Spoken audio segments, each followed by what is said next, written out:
Louisville, Kentucky is a manufacturer of culture.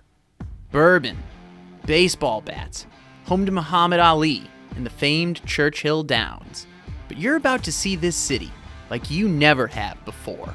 From people that are shaping the future of the manufacturing workforce. It's all about transitioning the workforce one life at a time. It's really the backbone of technical education and manufacturing here in the U.S. To folks that are bringing the booming bourbon industry into the 21st century. The way you make bourbon, that process has been the same for decades, for centuries, but there's a lot of modern technology that has made things different over the years. The data collection side of it is a piece I think we're starting to see evolve, and it's going to evolve even more. To leaders that are the glue of this region's industrial community. A lot of folks get into careers to make a difference and maximize the efficiency, maximize what our manufacturers can do, but ultimately what it is jobs, it's community. We're taking you behind the scenes of what it's like to manufacture it, what it's like to make it in this awesome city.